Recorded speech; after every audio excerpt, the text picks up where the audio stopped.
I was staring at my wife's laptop screen, and my hands wouldn't stop shaking.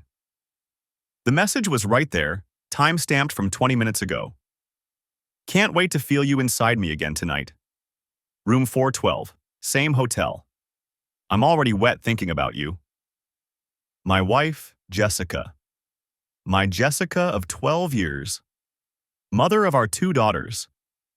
I hadn't been snooping. The laptop was open on the kitchen counter when I came downstairs for water. I'd glanced at it thinking she'd left her email open. She was always asking me to check her messages when she was busy. Instead, I found myself looking at an iMessage conversation that made my stomach drop through the floor. The contact name was just D. No last name, no photo. But the messages went back months. Hundreds of them. Photos too. Nothing explicit visible in the preview, thank God. But the thumbnail images made it clear enough what they contained. My wife was upstairs right now, blow-drying her hair. She'd told me an hour ago she was meeting her book club. Tuesday nights, every week for the past 6 months. Sacred time with the girls, she'd called it. I'd never questioned it once. I grabbed my phone with trembling fingers and started photographing the screen. Every message, every photo preview, every damning word, the timestamps, the contact information. My brain had shifted into some kind of autopilot mode. The part of me that was a project manager at a software company. The part that documented everything, that built cases and presentations. Click, click, click. Baby, have you seen my black clutch? Jessica's voice floated down from upstairs. Check the hall closet, I called back, amazed at how normal my voice sounded. I kept photographing. My hands were steadier now. There were messages from this afternoon. He's working late again, we'll have plenty of time. Her response. Good. I need you so bad. This morning I touched myself thinking about last week. I felt nothing. That was the strangest part. I'd always imagined if something like this happened, I'd be furious, or devastated, or something. Instead, I felt like I was watching myself from outside my body, calmly documenting my wife's affair with the same efficiency I brought to quarterly reports. The blow dryer shut off upstairs. I quickly scrolled further back. February 14th, Valentine's Day. I'd taken Jessica to Meridian, that expensive restaurant downtown. We'd had champagne. She'd worn the red dress I loved. She'd told me she felt like we were dating again. That same night, 11:47 p.m., after we'd gotten home and made love, I wish I was with you instead. He doesn't touch me like you do. The response from D, soon, baby, soon we'll be together for real. Just need to wait for the right time.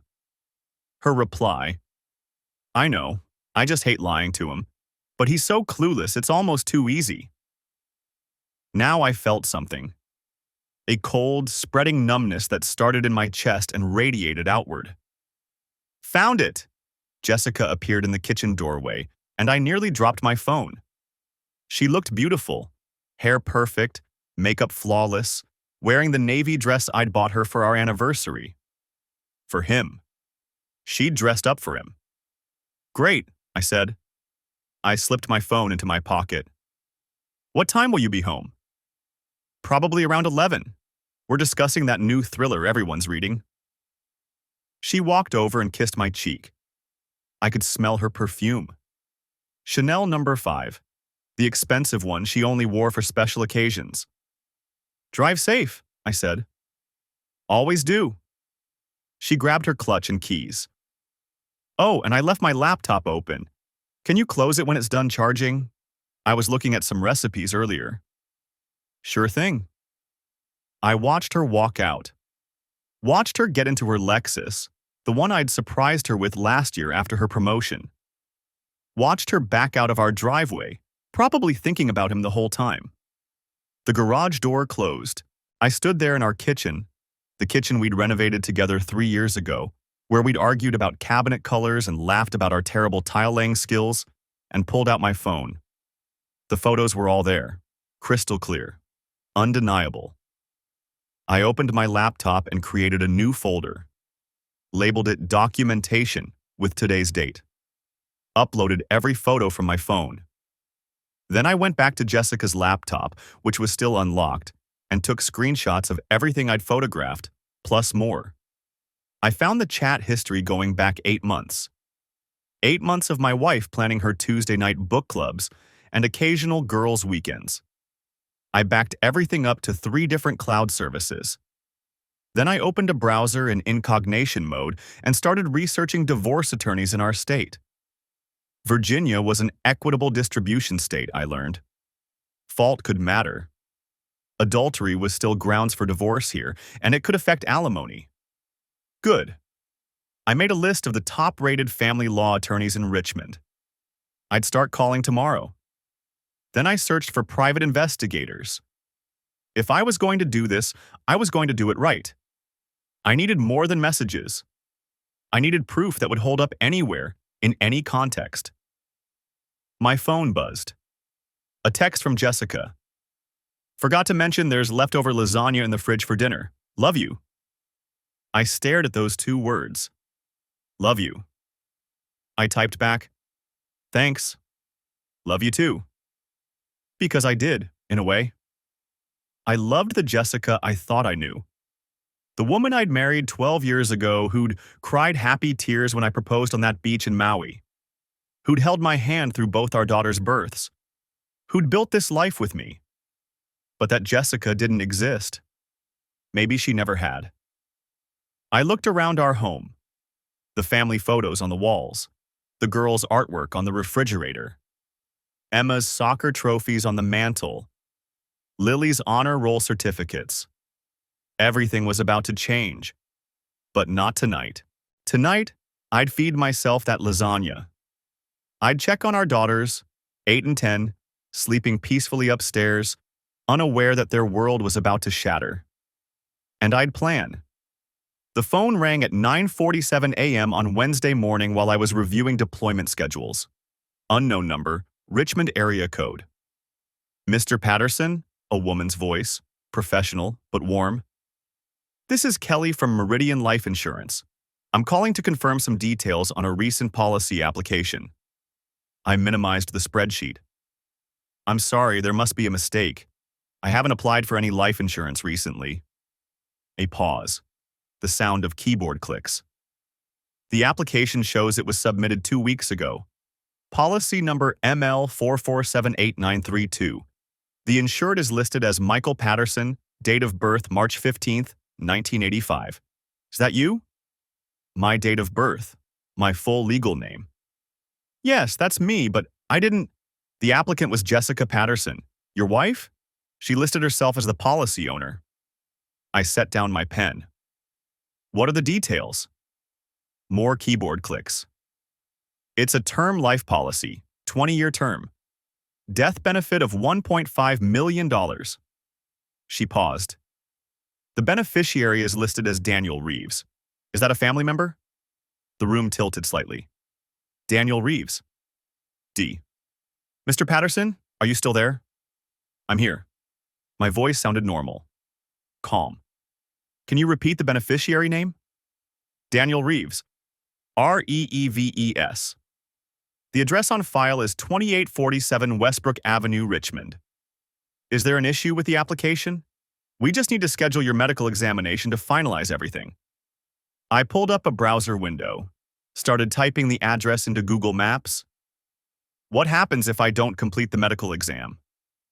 The policy won't be activated. It would be canceled for non-completion. The address pulled up on the map.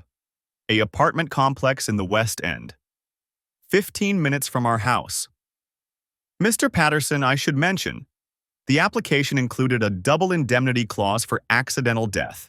That would pay out $3 million if the death is ruled accidental rather than natural causes or...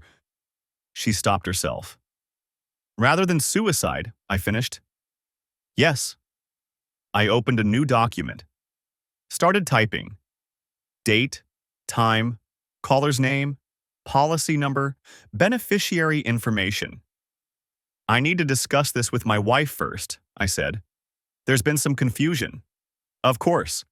The medical exam needs to be completed within 30 days of application, so you have until March 28th. Should I note in the file that you'll be calling back? Yes, thank you, Kelly. I hung up and stared at the address on my screen. 2847 Westbrook Avenue. I pulled out my phone, opened the folder of screenshots I'd taken from Jessica's laptop, scrolled through the messages until I found what I was looking for. Can't wait to see your new place. Tuesday can't come soon enough. That was from 6 weeks ago, right around the time Jessica had mentioned wanting to update our life insurance. I'd agreed absently, distracted by a project deadline. Told her to handle it since she was better with that kind of paperwork. She'd handled it all right. I Googled Daniel Reeves with the Richmond address. LinkedIn profile appeared third result down. Sales manager at a pharmaceutical company. 34 years old. His profile picture showed a guy in a suit, dark hair, practiced smile. The kind of smile that probably worked well in sales. The kind of smile that had apparently worked on my wife. I clicked through to his Facebook profile. Privacy settings were tight, but his profile picture was public. Same professional headshot. Relationship status hidden. Smart. I took screenshots of everything. Added them to my encrypted cloud folder. The folder that now contained 47 screenshots of text messages, 12 photos of receipts I'd found in Jessica's car last night after she'd left for her book club, and a detailed timeline I'd been building. My phone buzzed. Text from Jessica. Don't forget we have dinner at Mom's tonight. 6:30, please be on time. I typed back, I'll be there. 3 dots appeared. Disappeared. Appeared again. Love you. I stared at those 2 words for a long moment. Then I opened my contacts and called the private investigator I'd researched last night. James Bryant, former Richmond PD detective, 20 years experience, specialized in matrimonial cases. He answered on the second ring. Bryant Investigations. Mr. Bryant, my name is Michael Patterson. I need surveillance on my wife. No hesitation. When did you discover the infidelity? Monday night. Do you know the identity of the other party? Yes, Daniel Reeves. I have an address. Good. That makes things easier. Have you confronted your wife? No. Smart.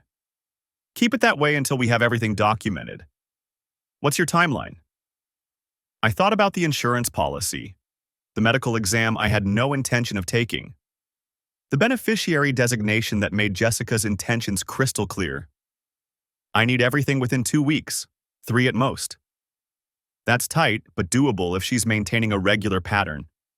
You mentioned you know when they meet? Tuesday nights, every week. Same hotel, the Marriott on Broad Street, room 412. She leaves the house at 7:15, returns around 11:30. How long has this been going on? 8 months that I can confirm, possibly longer. A low whistle. And you just found out Monday? Yes. Mr. Patterson, I'm going to be direct with you. What's your end goal here? Divorce? Reconciliation? Leverage? Divorce. Full custody of my daughters. I want documentation so thorough that her attorney advises her to accept whatever terms I offer. Silence on the other end. Then, can you meet this afternoon? I need you to sign a contract and provide me with everything you have so far. Photos, timeline, any evidence. I can meet at lunch, 12:30. My office is on Patterson Avenue, near Libby. I'll text you the address. One more thing, I said. She took out a life insurance policy on me. 1.5 million, beneficiary is her boyfriend. Double indemnity for accidental death. Another pause. Longer this time. Mr. Patterson, I'm going to give you some advice. Don't go anywhere alone with your wife. Don't accept any food or drinks from her that you haven't prepared yourself or seen prepared. Don't get in a car with her driving. And document everything. Every meal, every conversation, every time you're together. You think she'd actually...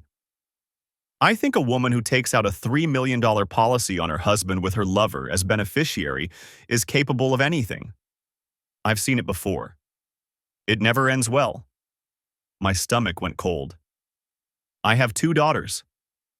Then you need to be very careful. Kids lose parents in accidents every day. House fires, car crashes, falls downstairs. I'm not trying to scare you, but you need to take this seriously.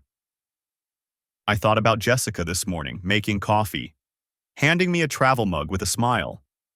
I'd drunk half of it on the drive to work. I understand, I said. Good. See you at 12:30. And Mr. Patterson? Don't tell anyone about this call. Not your friends, not your family, not your coworkers. The fewer people who know, the better. Agreed. I hung up and sat there for a moment, looking at Daniel Reeves's LinkedIn profile on my screen. Sales manager. 34. Never married, according to the background check I'd already run last night. No kids. Rented a 2-bedroom apartment in a complex with a pool and fitness center. The kind of place a married woman could visit without raising suspicions. Just another residence guest. My office door opened. Tom from accounting stuck his head in. Hey, Mike, we still on for the budget review at 2? I closed the browser windows, pulled up my calendar. Absolutely. Conference room B? Perfect. See you then. The door closed. I opened a new browser tab and searched for divorce attorneys in Richmond. Started making a list. My phone buzzed again. Another text from Jessica. Can you pick up wine on your way home? Red, something nice. Mom loves that Pinot Noir from Trader Joe's. I looked at the message, thought about the insurance policy, the beneficiary designation, the double indemnity clause. $3 million if I died accidentally. I typed back, sure, anything else? You're the best. See you tonight. I set the phone down and returned to my list of attorneys. Found one with excellent reviews, specialized in high net worth divorces, former prosecutor. Rachel Foster, SQ. I called her office, got her assistant. Explained I needed a consultation urgently. Couldn't discuss details over the phone. She had an opening Friday at 9 a.m. I took it. Then I pulled up my calendar and started planning. 2 weeks to build an airtight case. 2 weeks to document everything. 2 weeks to make sure that when this ended, my daughter stayed with me and Jessica lost everything. Starting with her boyfriend's $3 million payday. The insurance agent was still talking when I hung up on her. My hands found the edge of the kitchen counter. The granite felt cold, solid, real. 1.5 million. Double indemnity for accidental death. Beneficiary, Daniel Reeves. Not Jessica. Daniel. I pulled up my laptop and opened a new document. Timestamped it. Started typing everything the agent had said before the details could blur together. Policy application dated March 15th. Medical exam conducted March 22nd at Mobile Med Services, Richmond. Policy approved April 3rd. First premium payment of $347 monthly. Auto-deducted from our joint checking account under Meridian Life Services. Our joint account. I logged into our bank portal, fingers moving automatically through the security prompts. There it was. Monthly deduction starting April 5th. Meridian Life Services. I'd seen it before, scrolling through transactions. Had assumed it was something Jessica set up for the girls. College fund. Savings plan. Something normal that a wife would do. Not a murder plot. The words sat in my brain like a stone. Murder. Because what else did you call a $3 million accidental death payout with your lover as beneficiary? I screenshotted every bank transaction, downloaded the statements going back 6 months, saved everything to my encrypted folder with the rest of the evidence. My phone buzzed.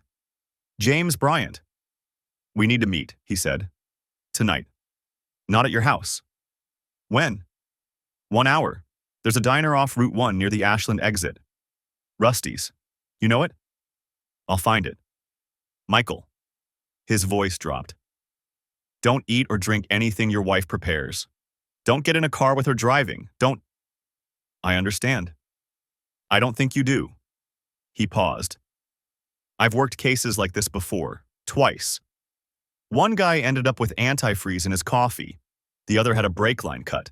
Both looked like accidents until the autopsies. My stomach lurched. Jesus. Check your car before you drive it. Visual inspection of the brake lines, the tires, anything that looks tampered with. If you're not sure what to look for, take it to a mechanic tomorrow. Tell them you hit something, you want a full safety inspection. Okay?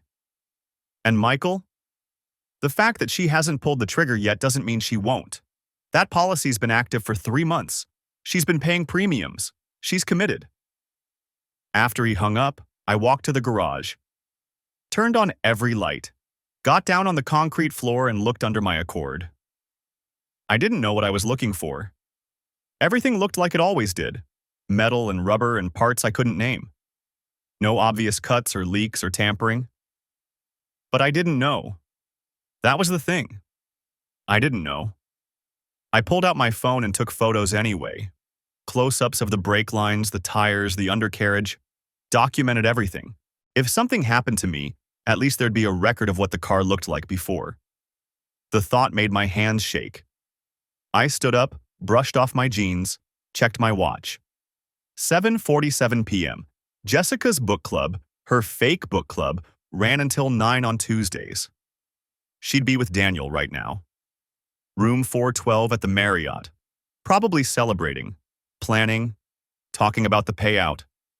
I grabbed my keys and headed for the Accord, then stopped. Looked at Jessica's Lexus parked next to it. The one I'd bought her for our 10th anniversary.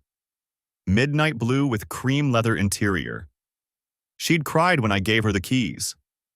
Had any of it been real? I got in my car, started the engine, listened to it run, waiting for something to sound wrong. Everything seemed normal. The drive to Ashland took 23 minutes. Rusty's Diner sat in a strip mall between a mattress store and a tax preparation office. The neon sign buzzed in the darkness. 3 cars in the parking lot. Bryant was already inside, sitting in a corner booth with his back to the wall. He had a coffee in front of him and a manila folder on the table. I slid into the seat across from him. You check your car? He asked. Took photos, didn't see anything obvious. Get it inspected tomorrow, first thing. He pushed the folder toward me. This is what I've got so far. I opened it. Photos. Daniel Reeves leaving his apartment building in Henrico. Daniel Reeves at a Starbucks. Daniel Reeves meeting Jessica in the Marriott parking lot, her hand on his arm. He's got a record, Bryant said. Nothing major. DUI from 2019. Possession charge from 2015. Pleaded down to paraphernalia. But here's what's interesting. He pulled out another photo. A woman, maybe 40, blonde hair, professional headshot. Melissa Crane. Reeves dated her for 2 years, 2018 to 2020. She filed a restraining order against him in March 2020. Claimed he was emotionally abusive, controlling, threatened her when she tried to end things. Did it stick? Judge granted a temporary order. Reeves contested it. Eventually it was dropped. Melissa moved to North Carolina, didn't pursue it further. But I tracked her down, gave her a call this afternoon. I leaned forward. And? She said Reeves was obsessed with money. Always had some scheme going. Tried to get her to invest in a business idea, some pharmaceutical distribution thing that sounded like a pyramid scheme. When she refused, he got nasty.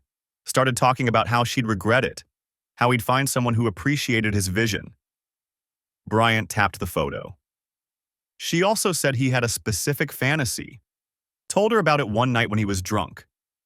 Said the perfect crime was life insurance fraud. Make it look like an accident, collect the payout, disappear somewhere without extradition. My mouth went dry. He told her that? Pillow talk, apparently. She thought he was just running his mouth. Didn't take it seriously until he started getting aggressive about other things. I stared at Daniel Reeves's photo. 34 years old. Pharmaceutical sales. Smile that probably worked on doctors and nurses and married women looking for excitement. There's more, Brian said. I pulled his financial records. Don't ask how. He's drowning in debt. Credit cards maxed out. Owes $78,000 in student loans. Lease on a BMW he can't afford. He's been making minimum payments, juggling balances, one step ahead of collections.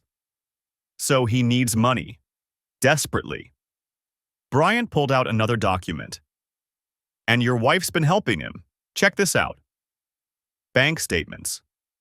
Jessica's personal checking account, the one she'd opened 2 years ago for easier budgeting. I'd thought it was smart, keeping household money separate from personal spending. Transfers to Daniel Reeves. $500 here. $200 there. $800. $2,000. How much total? I asked. Since January? $1,400. I felt like I'd been punched. $14,000. She's been bleeding your accounts dry, Michael. Small amounts from different places so you wouldn't notice. A few hundred from savings. 1,000 from the emergency fund. She's been funding his lifestyle while you pay the mortgage and the car payments and the insurance. The insurance. The $347 monthly premium for my death. What do I do? The question came out hoarse. Bryant closed the folder. First, you protect yourself. Get that car inspected. Don't eat or drink anything she prepares. I'm serious about this. If she offers you something, say you're not hungry. Already ate. Whatever. She'll notice. Let her notice. Better suspicious than dead. He pulled out a business card. This is a guy I know, security specialist. He can sweep your house for cameras, install some discreet ones of your own. If she's planning something, we need it on video. I took the card. Gregory Walsh, Walsh Security Solutions. Second, Bryant continued, we need to catch them together, not just meeting in parking lots. I need footage of them in that hotel room. Need it time-stamped and date-stamped. Need it irrefutable. How? I've got a contact at the Marriott, maintenance guy who owes me a favor. He can get me access to the hallway security footage. And if they're meeting tonight, he checked his watch. Which they are, according to the pattern. I'm heading over there now. I started to stand. I'm coming with you. No. His voice was firm. You need to go home. Be there when she gets back. Act normal. Can you do that? Could I? Could I look at Jessica and smile and ask about her book club while knowing she'd taken out a $1.5 million policy on my life? I don't know, I said honestly. You have to, because if she suspects you know, she might accelerate her timeline, might panic, might do something rash. He met my eyes. And rash, in this situation, means dangerous. I drove home in a fog, checked the rearview mirror every 30 seconds, half expecting my brakes to fail, the car to veer off the road, some final destination accident that would net Jessica and Daniel their $3 million. The house was dark when I pulled into the driveway. 8:52 p.m. Jessica wouldn't be home for at least another hour. I went inside, turned on lights, checked on the girls, both sleeping, Emma with her stuffed rabbit, Lily with a book still open on her chest. My daughters. Who would grow up without a father if Jessica's plan worked? I went back downstairs, made coffee, my own coffee, from a sealed bag, watching it brew. Sat at the kitchen table with my laptop, opened the encrypted folder, looked at everything I'd collected, messages, photos, bank statements, insurance documents, evidence of betrayal, evidence of theft, evidence of conspiracy to commit murder. My phone buzzed. Bryant, Got the footage. You need to see this. Tomorrow, 10 a.m., my office. I typed back, I'll be there. Then I sat in my kitchen, in the house I'd bought with my wife, surrounded by photos of our smiling family, and waited for a woman who wanted me dead to come home. The headlights swept across the living room wall at 11:47 p.m. I stayed on the couch, laptop open to a spreadsheet I wasn't reading.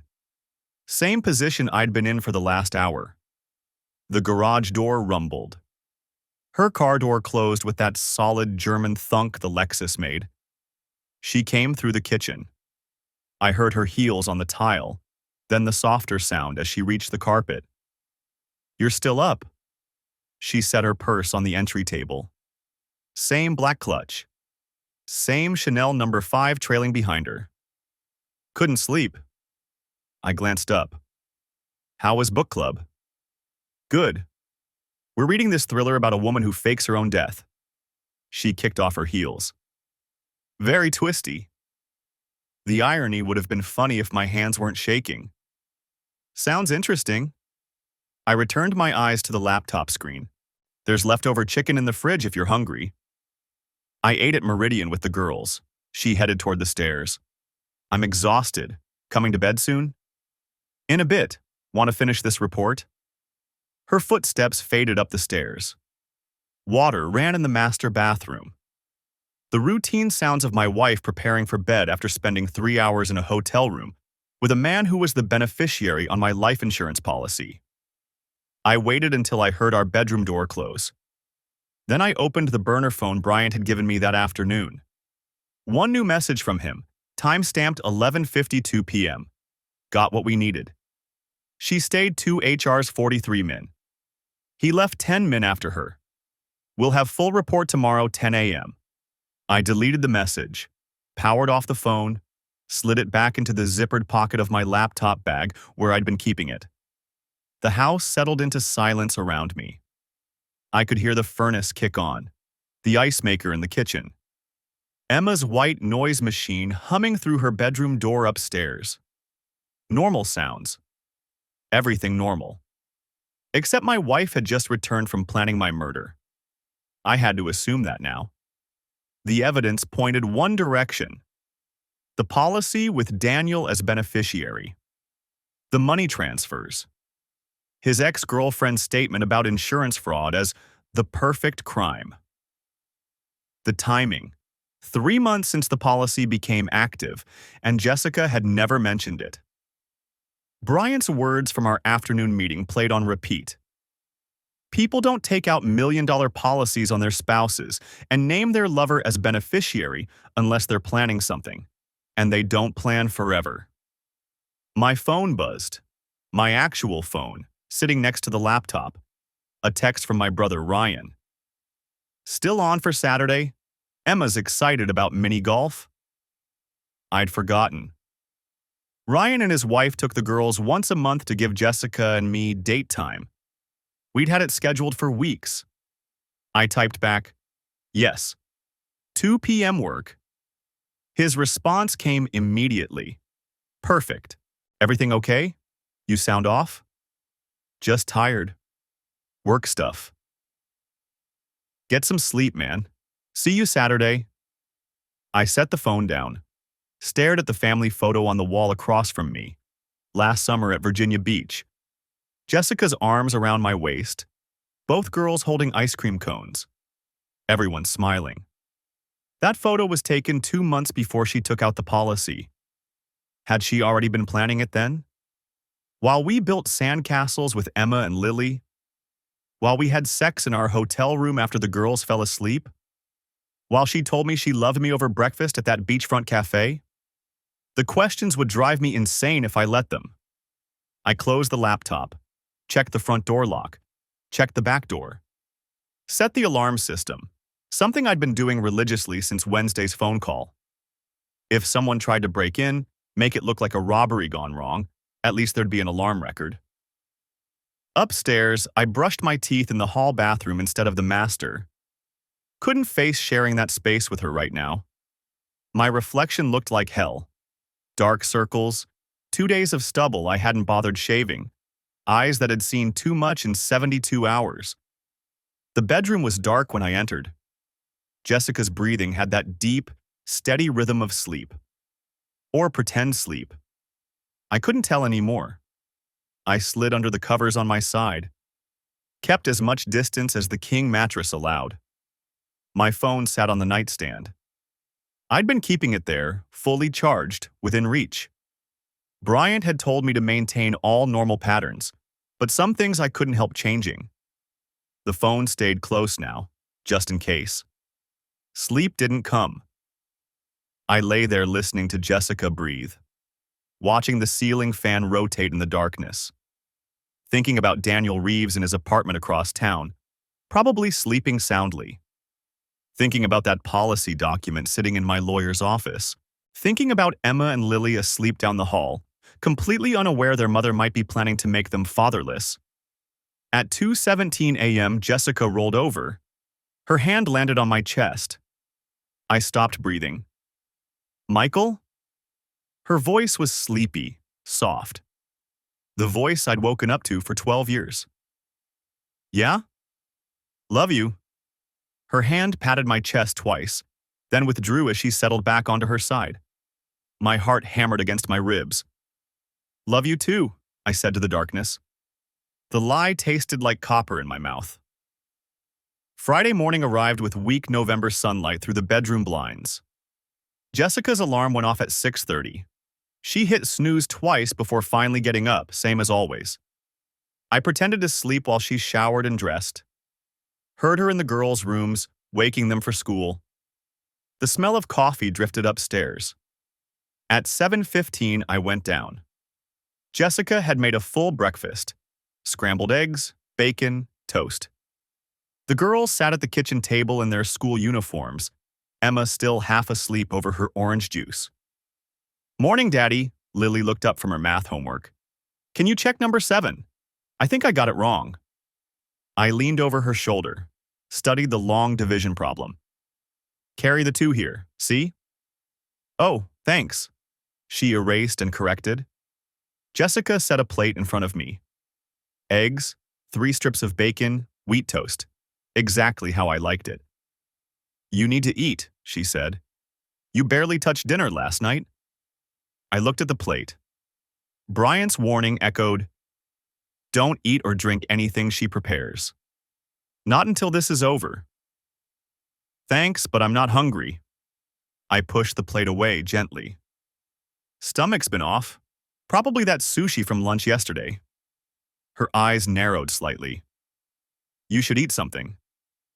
"I'll grab a protein bar on the way to work." I stood, kissed the top of Lily's head, then Emma's. "Be good for Mom, okay?" "We're always good," Emma mumbled into her orange juice. Jessica followed me into the garage. I was pulling on my coat when she touched my arm. "Are you okay? You've been distant all week." I met her eyes. Saw concern there. Real or performed, I couldn't tell. "Just the Hendrix project. You know how it gets during rollout." The lie came easily now. "Should calm down next week. Maybe we should go away for a weekend. Just us. My mom could watch the girls." "Maybe." I opened my car door. "I've got to run. Meeting at 9. "Michael." She stepped closer. Put her hand on my chest, right over my heart. Same gesture from last night. "I miss you." The words hit like a physical blow. I kissed her forehead. Pulled away before she could feel me trembling. "Miss you too. See you tonight." I backed out of the garage before she could say anything else. The attorney's office was downtown, 4th floor of a renovated tobacco warehouse. Rachel Foster's paralegal led me to a conference room at 8:55 a.m. 5 minutes early, same as I'd been to every important meeting in my professional life. Rachel entered at exactly 9. Mid-40s, gray suit, carrying a leather portfolio that looked expensive. She shook my hand with a grip that meant business. "Mr. Patterson, I've reviewed everything you sent." She sat across from me, opened the portfolio. "Let's talk about what happens next." The insurance agent's voice cut through the silence of my car. "Mr. Patterson, are you still there?" I sat in the parking garage beneath Rachel Foster's office building, engine off, phone pressed to my ear. My other hand gripped the steering wheel hard enough that my knuckles had gone white. "I'm here," I managed. "You said the beneficiary is Daniel Reeves?" "That's correct, sir. I'm calling because there's a discrepancy in the application. Your wife listed you as a non-smoker, but our medical examiner noted during your physical that—" "I never had a physical." Silence on the other end. Papers rustled. "Mr. Patterson, according to our records, you completed a medical examination on February 14th at the Meridian Health Center on Broad Street." February 14th. Valentine's Day. Jessica had surprised me with dinner reservations at that new Italian place downtown. She'd driven separately from work, met me there at 7. I'd gotten there early, waited at the bar for 20 minutes. 20 minutes she'd told me she was running late from the office. "What time was this examination?" My voice sounded distant, like it belonged to someone else. More rustling. 2:30 p.m. I'd been in back-to-back meetings that entire afternoon. Our quarterly review with the executive team had run until 4:15. I had the calendar invites, the meeting notes, the emails I'd sent from the conference room. Someone impersonated me. The agent went quiet. When he spoke again, his tone had shifted from bureaucratic to careful. "Mr. Patterson, that's a very serious allegation. Insurance fraud carries criminal penalties. I'm aware. I'm also aware that I was in my office in a meeting with 12 other people at 2:30 on February 14th. I have documentation. What I need from you is everything related to this policy. The application, the medical records, any signatures. Sir, I can't just—" "You called me to confirm details of a policy I never applied for, on which I'm supposedly the insured but not the beneficiary. A policy worth $1.5 million, $3 million for accidental death. Either you provide me with those documents, or I contact the Virginia Bureau of Insurance and report fraud myself. Your choice." He cleared his throat. "I'll need to speak with my supervisor." "You do that. My email is michael.patterson@itechflow.com. I expect those documents by end of business today." I ended the call before he could respond. My hands were shaking again. I looked at them like they belonged to a stranger. 12 years of marriage.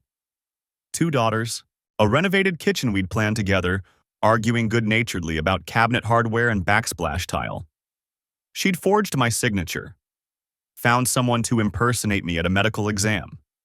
Set up a policy that would pay her lover $3 million if I died in an accident.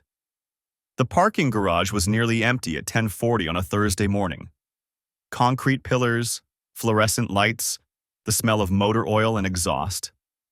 I'd parked in the back corner, force of habit from too many years of protecting my car's paint job from careless door dingers. Now I wondered if that habit had kept me alive. Bryant's words echoed in my head. "Don't eat or drink anything she prepares. Check your car for tampering. Vary your routine." I pulled up my phone and opened the tracking app I'd installed 2 days ago. Jessica's location showed her at the house. She'd texted me an hour earlier. "Going to work from home today. Not feeling great. Love you. Love you." I took a screenshot of her location, saved it to the encrypted folder that now held hundreds of images. Evidence, documentation, the paper trail that would destroy her. My phone buzzed. James Bryant. "Got something you need to see," he said without preamble. "Can you meet?" "I'm downtown, just finished with the attorney. There's a coffee shop on 5th and Main. Corner spot, lots of windows. 20 minutes. He hung up. I sat there for another moment, staring at the concrete wall in front of my car. Someone had spray-painted a smiley face on it, the paint dripping like tears. Or blood. My phone buzzed again.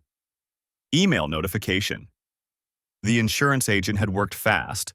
or his supervisor had recognized the liability. I opened the attachment on my phone, zooming in on the signature page. The handwriting was close. Very close. Jessica had practiced. But the capital M in Michael was wrong. I always made the middle peak slightly higher than the outer peaks, a quirk from elementary school that had stuck. This one was even. I forwarded the email to Rachel Foster with a single line. Forged signature. Medical exam was impersonation. I was in documented meetings. Then I forwarded it to Bryant. Then I saved it to 3 different cloud services and my encrypted backup drive. The coffee shop Bryant had chosen was exactly what he'd described. Corner location, floor-to-ceiling windows on 2 sides, clear sightlines to the street. I spotted him immediately at a table in the back, positioned so he could watch both entrances. He didn't stand when I approached, just nodded toward the empty chair across from him. "You look like hell," he said. Insurance company called. Jessica forged my signature on the life insurance application. Had someone impersonate me for the medical exam. His expression didn't change. When? February 14th, Valentine's Day. Premeditated. He slid a manila folder across the table. This makes more sense now. I opened it. The first page was a bank statement.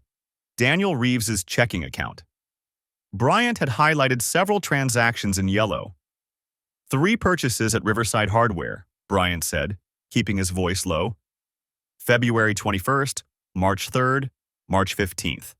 Total of $463. Hardware store purchases aren't exactly... Look at the itemized receipts. He'd clipped them to the back of the statement. I scanned the items.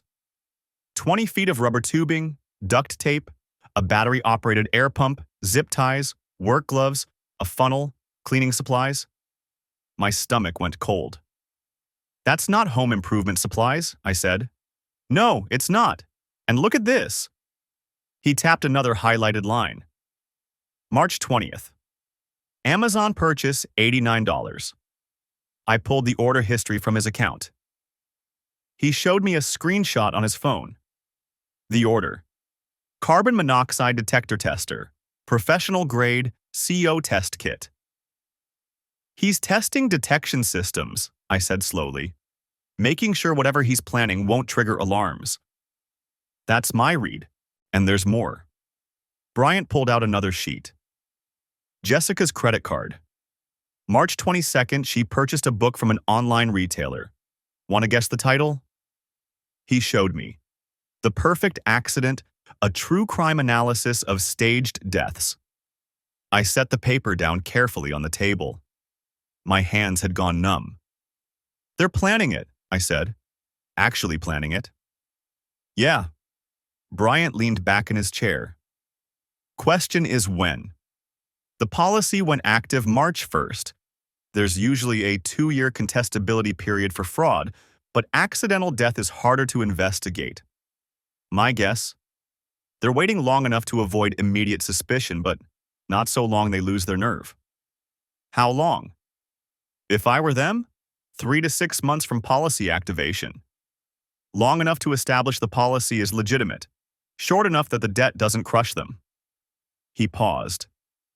"That gives us until June, maybe September?" "Us? You hired me to investigate. I'm telling you what I found. What you do with it is your call, but I'll say this. You need to move fast. Get ahead of this before they make their play." I thought about Emma and Lily, asleep in their beds last night while their mother planned their father's murder. Thought about Jessica kissing me goodbye this morning, her hand lingering on my shoulder. "Not feeling great? Love you." "I need everything," I said. "Every receipt, every transaction, every piece of evidence you can find, and I need you to keep watching them, both of them." Bryant nodded. "Already on it. But Michael, and I'm going to be direct here, you need to consider going to the police." "With what? Suspicious purchases and a forged insurance application?" "They'll investigate, sure. But investigation takes time, and if Jessica gets spooked, she destroys evidence. Or worse, she accelerates whatever timeline they're on. So, what's your play? I looked out the window at the street beyond. People walking past, carrying coffee, checking their phones, living normal lives where their wives didn't plot their murders. I document everything. I let them think I'm clueless. And when they make their move, I'm ready. That's a dangerous game. Everything's dangerous now. I stood, gathering the folder. How much do I owe you for this? We'll settle up when this is done. Right now, I'm more interested in keeping you breathing. He stood too, extending his hand. Watch your back, Michael. I mean that literally. Check your car before you drive it. Vary your routes. Don't eat anything you didn't prepare yourself or buy sealed. I shook his hand. Send me updates daily. I want to know everywhere they go, everyone they talk to. You got it. I left through the front entrance, scanning the street before I stepped outside. Paranoia had become survival instinct. My phone buzzed as I walked back toward the parking garage. Text from Jessica. Feeling better. Making your favorite for dinner tonight. Pot roast. Should be ready by 6:30. I stared at the message for a long moment. Then I typed back, sounds perfect. Can't wait. Love you too.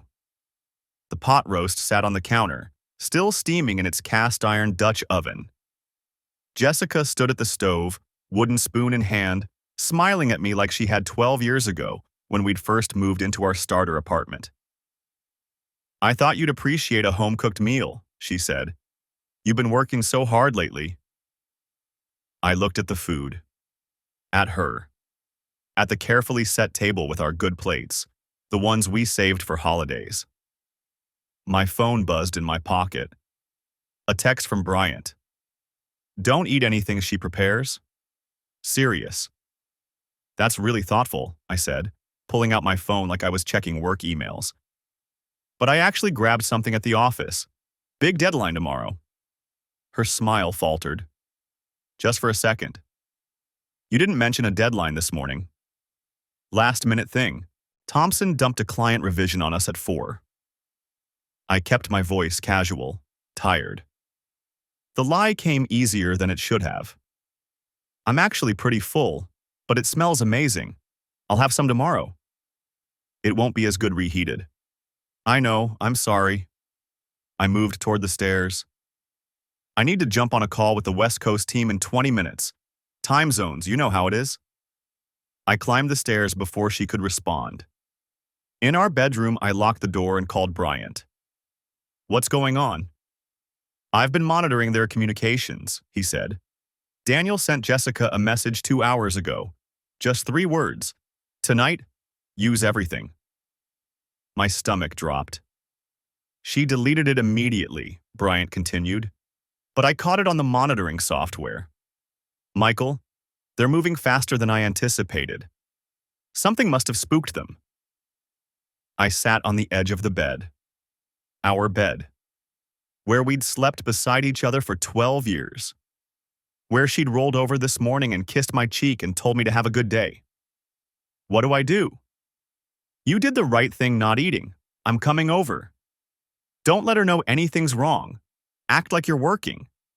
I'll be there in 15 minutes, but I'm calling Detective Harris at Richmond PD right now. We have enough. What about, your daughters are at your mother's house, correct? Yes, Tuesday sleepover. They do it twice a month. Good. That's good? Bryant's voice was steady, professional. Michael, I need you to stay in that room. Lock the door.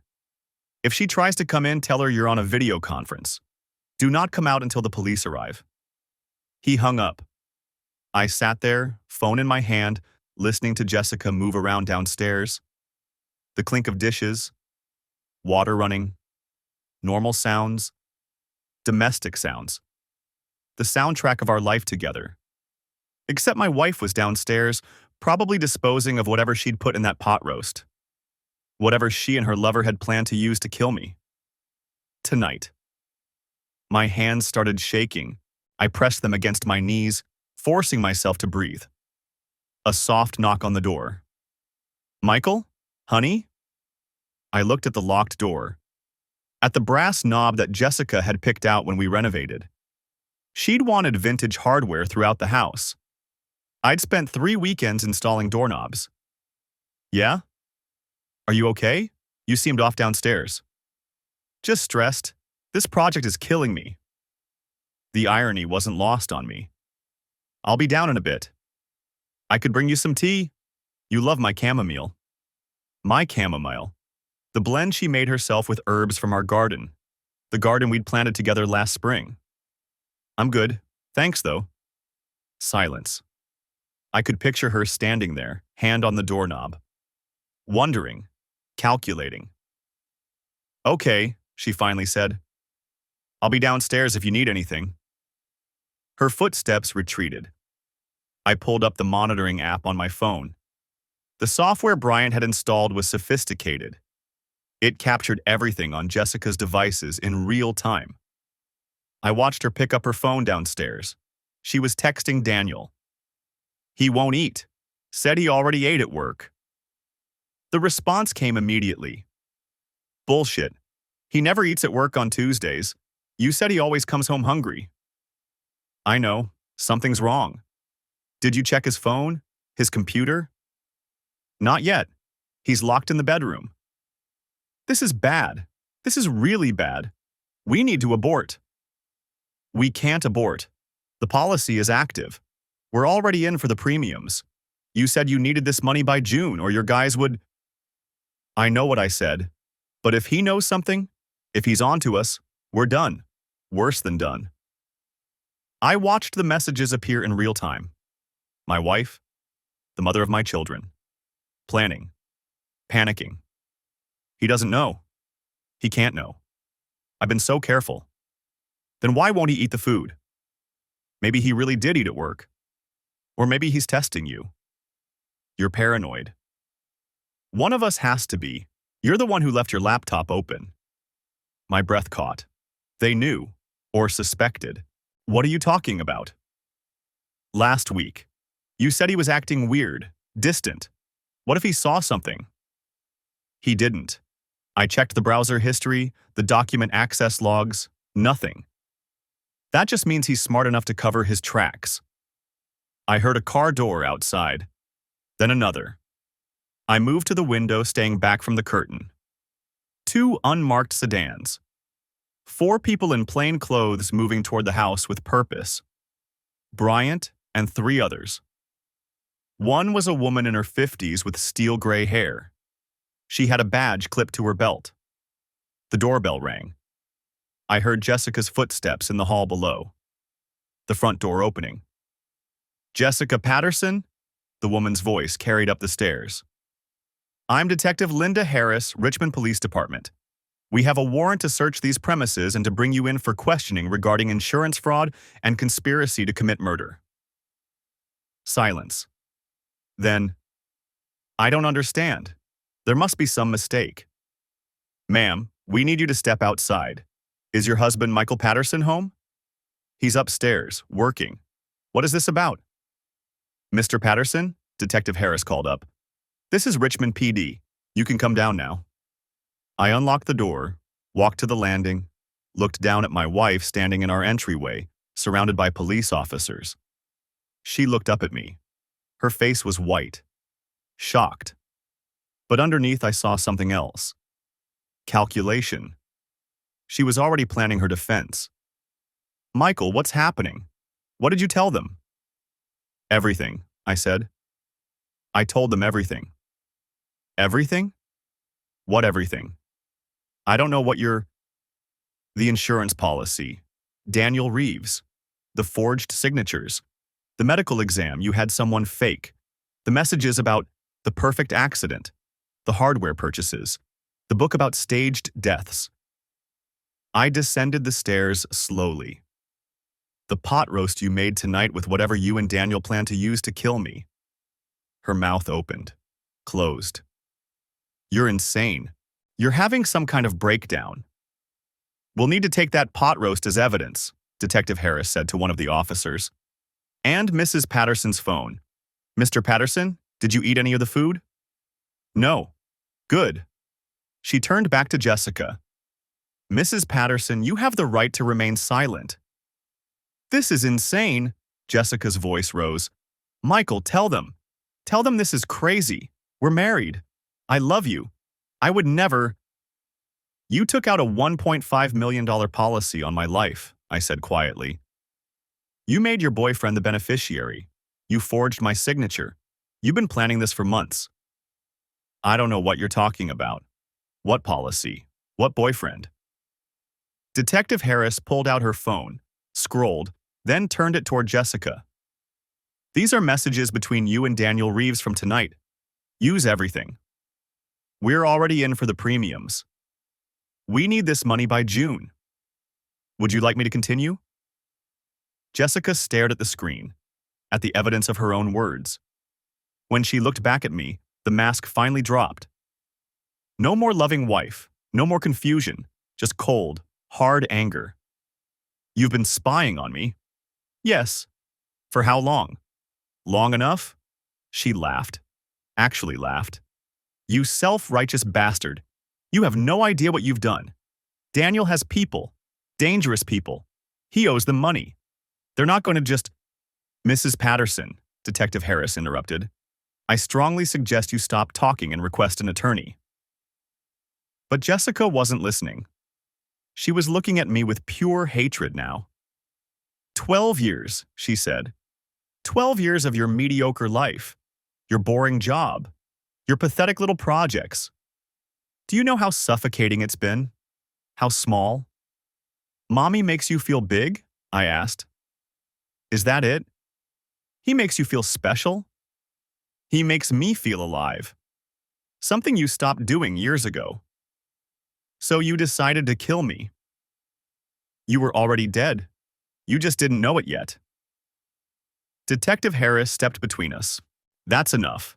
Mrs. Patterson, you're under arrest. The trial lasted 3 weeks. I sat in the gallery every single day, watching Jessica's defense attorney try to spin a narrative of misunderstanding and circumstantial evidence. But the prosecution had everything. The forged insurance documents, the messages between Jessica and Daniel, the hardware store receipts, the toxicology report on the pot roast that showed enough oleander extract to kill me 3 times over. Oleander from the decorative bushes in our own backyard, carefully processed and concentrated. Daniel Reeves took a plea deal on the second day. Conspiracy to commit murder, insurance fraud, forgery. 20 years, eligible for parole in 12. In exchange, he testified against Jessica, told the jury everything. How they'd met at a pharmaceutical conference 18 months ago. How the affair had started. How the plan had evolved from fantasy to blueprint. How Jessica had been the one to suggest the life insurance policy.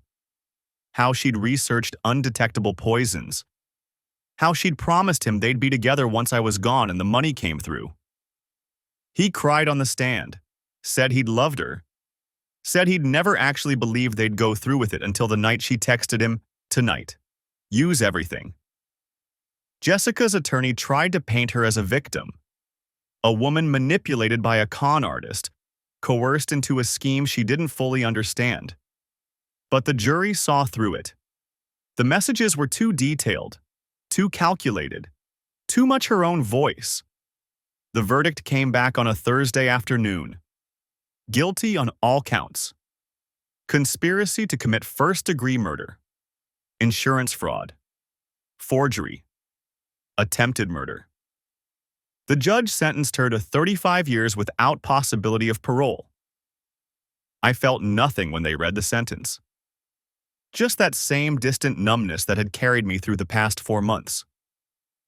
Jessica looked back at me once as they led her away.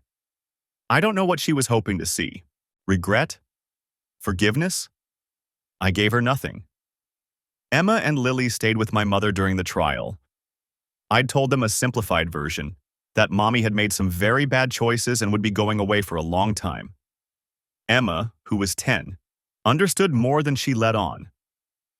I'd catch her crying sometimes when she thought I wasn't looking.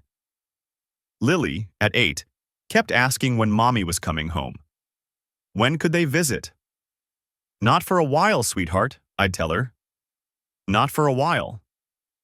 My mother thought I should take them to see Jessica, that the girls needed closure, needed to hear their mother explain. But I refused. What was Jessica going to tell them? That she'd tried to murder their father for insurance money and a boyfriend? That she'd been willing to make them orphans for $3 million? Some truths children didn't need to hear. The divorce was finalized 6 weeks after the criminal trial ended. Jessica signed the papers from prison without contest. I got everything: full custody, the house, both cars, all assets. She got nothing. Virginia law was clear. You don't profit from attempting to murder your spouse. Her attorney tried to argue for visitation rights with the girls. The judge denied it. Said that a woman who'd attempted to murder the children's father had forfeited her parental rights through her actions. Jessica's parents called me once, 3 months after the sentencing. Her mother cried. Said she didn't understand how her daughter could have done this. Said she was sorry. Said she hoped I could forgive her someday. I told her I appreciated the call and hung up. Forgiveness wasn't something I had capacity for yet. Maybe not ever. I sold the house in November. 8 months after that night, I'd locked myself in the bedroom. Couldn't stay there. Every room held memories that had been poisoned retroactively. The kitchen where she'd prepared my last meal. The bedroom where she'd slept beside me while planning my death. The backyard where she'd harvested oleander from bushes we'd planted together. I bought a smaller place across town. 3 bedrooms, good school district, no history. Emma and Lily each got to design their own rooms. We painted Lily's purple with white clouds on the ceiling. Emma chose navy blue with glow-in-the-dark stars. Starting over. We went to family therapy every Wednesday. Dr. Brennan was patient, kind, specialized in childhood trauma. She helped the girls process their anger and confusion. Helped me learn how to be both mother and father to 2 daughters who'd lost half their world. They're resilient, Dr. Brennan told me after one session. Kids are more resilient than we give them credit for. They'll be okay. It'll take time, but they'll be okay. I wanted to believe her. Emma started having nightmares in December. She'd wake up screaming that someone was trying to hurt me. I'd hold her until the shaking stopped, promising I was safe. We were all safe. Nobody was going to hurt us anymore. Lily became clingy. Wouldn't let me out of her sight. Cried when I went to work, even though my mother was staying with us. Dr. Brennan said it was normal. Said she was afraid of losing me too. It broke my heart every single day. James Bryant stopped by in January with his final report. Everything documented, everything billed, everything closed. How are you holding up? He asked over coffee in my new kitchen. Day by day, I said. The girls are doing better. Lily's therapist says she's making progress. And you? I shrugged. I'm here. I'm breathing. That's more than Jessica planned for me. He nodded slowly. You did everything right, Michael. You documented everything. You stayed smart. You protected yourself and your kids.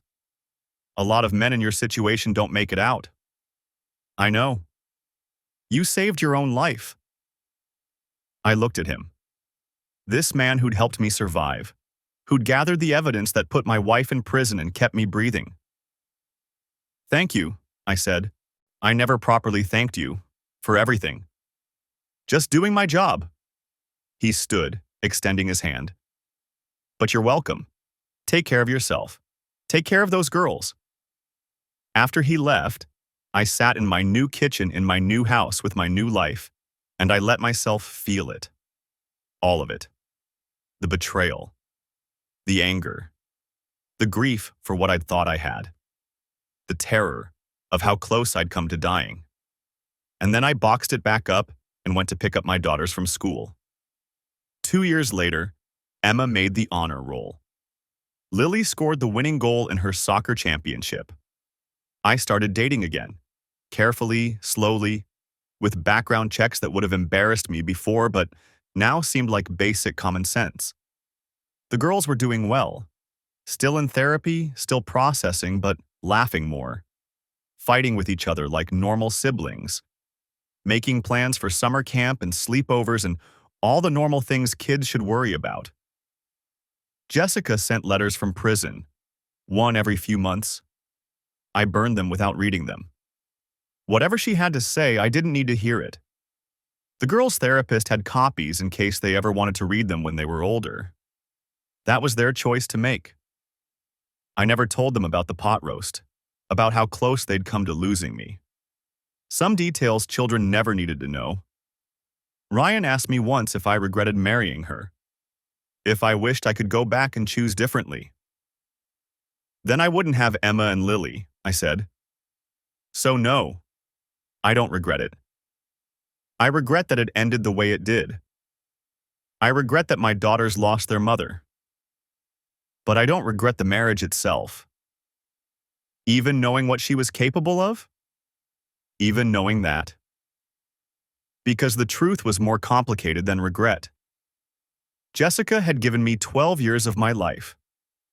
Some of those years had been good. Some of those memories were real, even if they'd been tainted by what came after. And she'd given me 2 daughters who were the best parts of me. I couldn't regret that, even if I wanted to. On the 3rd anniversary of the night I'd photographed those messages on Jessica's laptop, I took the girls to Virginia Beach. Same hotel we'd stayed at that last summer before everything fell apart. Different rooms, different reservations, but the same beach. We built sand castles, ate ice cream, watched the sunset turn the ocean gold and orange and purple. "Dad?" Emma asked as we walked back to the hotel. "Are you happy?" I looked at her. 13 now, growing into a young woman. Smart, resilient, stronger than she knew. "Yeah, sweetheart, I am." "Good." She slipped her hand into mine. "Me too." Lily took my other hand. "Can we come back next year?" "Absolutely." We walked up the beach together, my daughters and me, leaving footprints in the sand that the tide would wash away. Temporary marks on an endless shore. But we'd been here. We'd survived. We'd made new memories to replace the poisoned ones. That was enough. There's no moral to this story that doesn't sound trite. Trust your instincts. Document everything. People aren't always who they seem. Love doesn't guarantee loyalty. All true. All insufficient. What I learned was simpler and harder. Survival sometimes means accepting that the person you loved most in the world wanted you dead. It means carrying that knowledge while still getting up every morning and making breakfast and helping with homework and being present for the people who need you. It means understanding that you can't control what other people do, only how you respond. I could have ignored the messages on that laptop, convinced myself I was seeing things that weren't there, chosen willful blindness over painful truth. I would be dead if I had. Instead, I chose to see clearly, to act decisively, to protect myself and my daughters, even when it meant destroying the life I thought I had. Some people might call that cold, calculating, unforgiving. I call it survival. And 3 years later, watching my daughters laugh and play and heal, I know I made the right choice. Not the easy choice, not the comfortable choice, but the right one. That's all any of us can do.